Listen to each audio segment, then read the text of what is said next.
Baik, selamat pagi Pak Dendi dan juga rekan-rekan semuanya. Di sini kami dari kelas B akan melakukan presentasi UAS dari pemrograman dan juga struktur data. Next.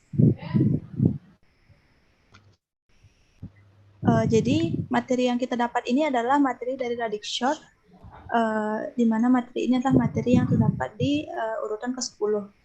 Sebelum lanjut, kita akan memulai dengan perkenalan anggota terlebih dahulu. Yang pertama ada saya sendiri, Nikoma Arisati Wahyuni dengan NIM 2115091009. Selanjutnya yang kedua ada Putu Putri Cahayani dengan NIM 2115091069. Dan yang ketiga ada Ida Ayu Kadek Bintang Wijayanti dengan NIM 2115091083. Next. Baik, untuk materi yang pertama kita akan serahkan pada materi pertama. Untuk pemateri dipersilahkan. Baik, di sini saya akan menjelaskan tentang pengertian dari Radixort.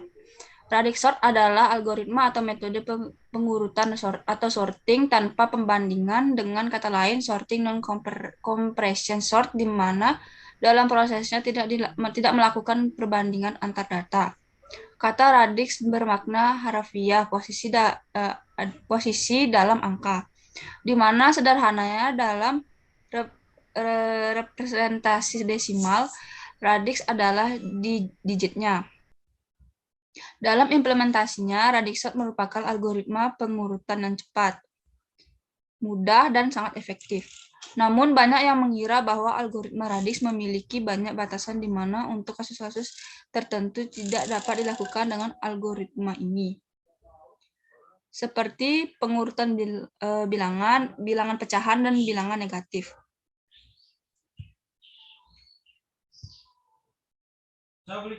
Selanjutnya, saya akan menjelaskan tentang manfaat Radixort. Mengapa kita perlu Radixort? Ada banyak alasan dan keuntungan dengan mengurutkan data atau menggunakan Radixort. Yang pertama, ada data yang terurut, mudah untuk dicari, mudah untuk diperiksa, dan mudah untuk dibetulkan jika terdapat kesalahan. Yang kedua, data yang terurut dengan baik juga mudah untuk dihapus jika sewaktu-waktu data tersebut tidak diperlukan lagi. Jadi manfaat dari Radixort adalah kita dapat mengurutkan data yang acak sehingga dapat dikenali dan mempermudah pencarian data yang diperlukan. Kemudian di sini ada konsep dari Radixort. Konsep dasar dari Radixort yaitu input, lalu kemudian proses dan output. Cara kerjanya adalah proses awal adalah menginput data, lalu memproses data tersebut dengan cara mengurutkan data sehingga mendapatkan hasil output, mengkategorikan data-data menjadi subkumpulan data sesuai dengan nilai radixnya, di mana dalam tiap kategorinya dilakukan pengklasifikasian lagi, dan seterusnya sesuai dengan kebutuhan mengkontekkansinya, dan subkategori tersebut digabungkan kembali yang secara dilakukan hanya dengan metode sederhana concatenation. Berikut adalah contoh dari konsep Radixort yang ada tahap pertama, tahap kedua yang mengurutkan melalui angka puluhan. Yang ketiga, tahap ketiga mengurutkan melalui angka klasifikasi ratusan terkecil ke terbesar. Setelah diurutkan melalui klasifikasi ratusan terkecil ke besar akan menghasilkan angka-angka seperti berikut, dan lalu itulah algoritma yang digunakan dalam pengurutan jika menggunakan Radixort. Sebelum selesai, saya akan memberikan source kode yang bisa kalian pahami. Selanjutnya ada implementasi Radixort.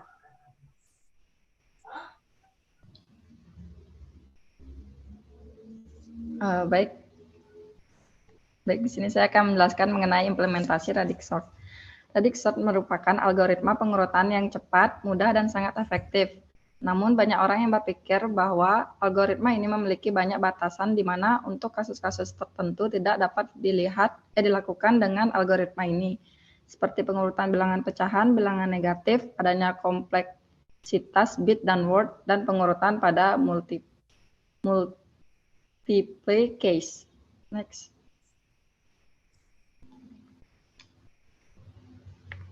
Berikut merupakan implementasi dalam bilangan bit. Radix-sort yang sangat sederhana untuk bit yaitu seperti pesukut yang ada di slide ini, di mana search adalah list of byte, search underscore n adalah jumlah bytes yang diurutkan, kemudian that's 256 adalah 256 list of byte. Next. Kemudian ada implementasi dalam bilangan desimal. Misalkan di dalam list terkandung 5 bilangan yaitu 523, 153, 088, 554, dan 235. Tahap pengurutannya adalah sebagai berikut.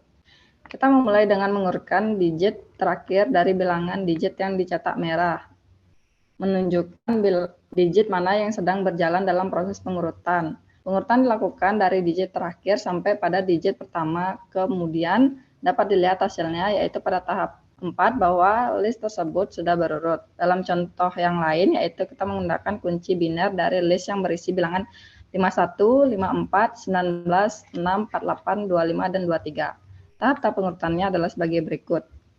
Pada gambar di samping, pada tahap 0 merupakan urutan bilangan yang masih teracak dan kita harus mengurutkannya mulai dari yang terkecil. Bisa kita lihat pada tahap pertama, digit yang dicetak merah merupakan digit yang sedang berjalan dalam proses pengurutannya, dimulai dari yang terkecil hingga besar. Begitupun pada tahap-tahap berikutnya. Dapat dilihat bahwa hasil terakhir merupakan list dari bilangan-bilangan yang telah terurut. Next.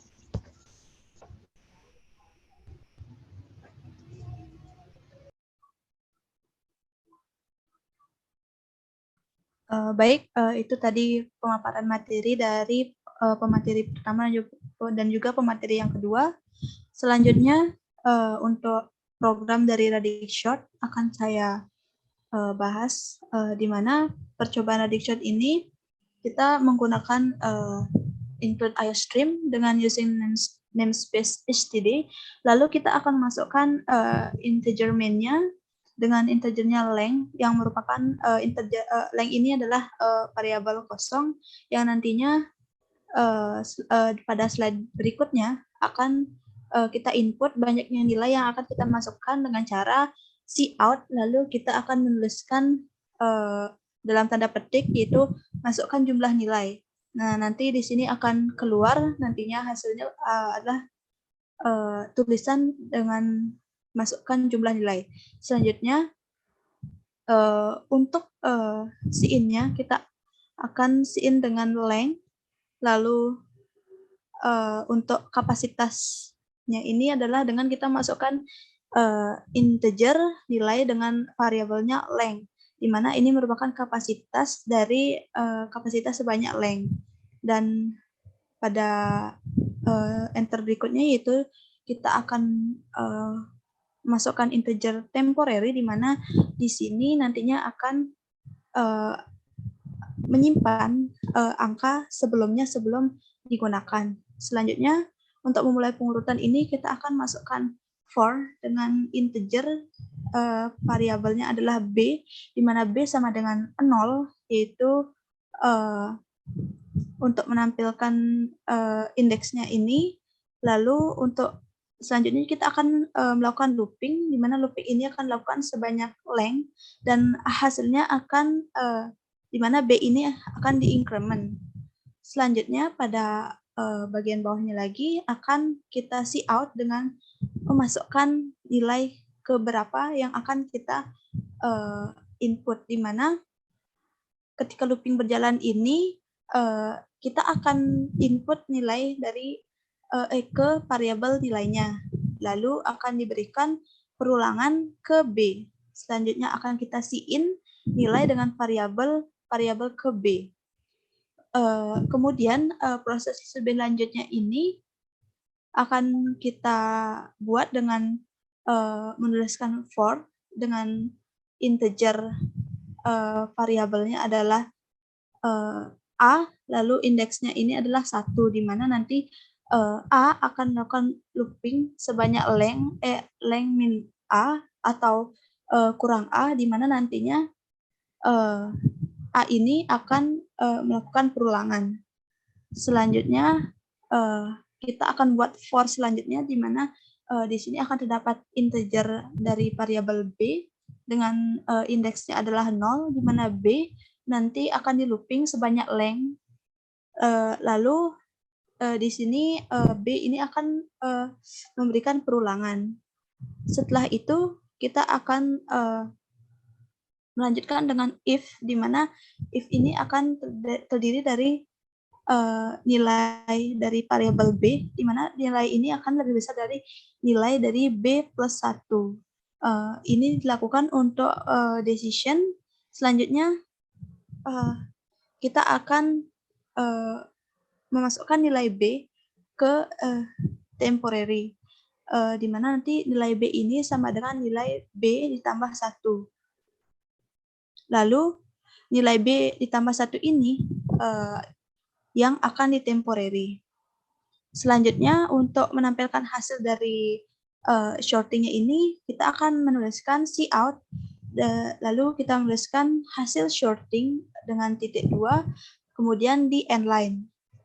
Kemudian kita akan menuliskan di bawahnya lagi for dengan integer variabelnya x sama dengan indeksnya ini adalah 0, di mana x ini akan di looping sebanyak length, dan kemudian akan diberikan perulangan ke X.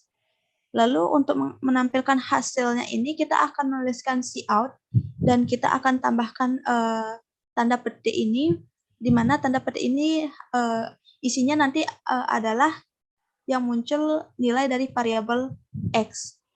Selanjutnya setelah kita membuat program ini, akan terdapat hasil yang kita dapatkan. Untuk hasilnya, kita next di slide berikutnya.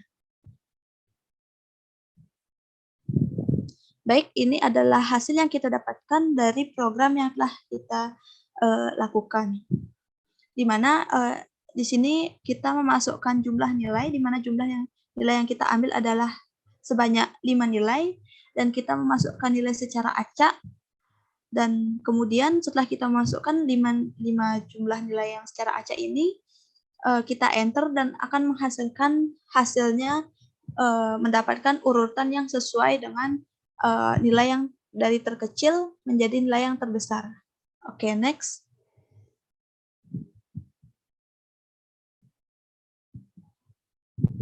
Baik, itu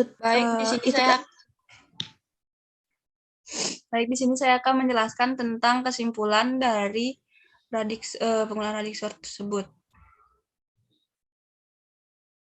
Jadi, Radixsort merupakan teknik algoritma pengurutan yang banyak mengundang kontroversi, sebagaimana yang diketahui banyak orang bahwa kemampuannya terbatas pada bilangan integer.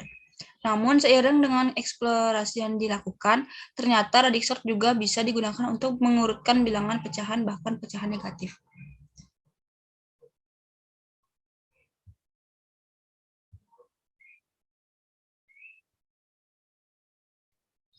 Baik, untuk selanjutnya kita akan beralih di slide yang sebelumnya ini, yaitu tentang kelebihan dan juga kekurangan dari Radixsort. Di mana untuk kelebihan dari Radixsort ini, yang pertama yaitu algoritma Radixsort ini adalah algoritma yang sangat baik. Algoritma ini sangat efektif untuk jumlah data yang banyak, karena dapat dilihat dari kompleksitas waktu dan juga asimptotiknya yang sangat kecil. Lalu algoritma Radixsort ini mudah dipahami, jadi kita tidak melalui proses perbandingan yang cenderung sulit dipahami. Lalu yang terakhir ini, algoritma Radixsort ini mengurutkan data berdasarkan digitnya. Dan untuk kekurangannya, di mana Radixsort ini memerlukan proses pengerjaan yang rumit dan juga kurang fleksibel. Lalu Radixsort ini sulit untuk memahami konsep-konsep dasarnya, serta membutuhkan bucket untuk data-data yang sedang diurutkan, di mana inisialisasi bucket untuk kasus ini tidak mudah untuk dilakukan, yang pada awalnya Reddickshot hanya dapat digunakan untuk tipe data berupa bilangan pecahan, bilangan negatif, akan tetapi dimodifikasi terhadap algoritma yang menjadi signifikan. Next.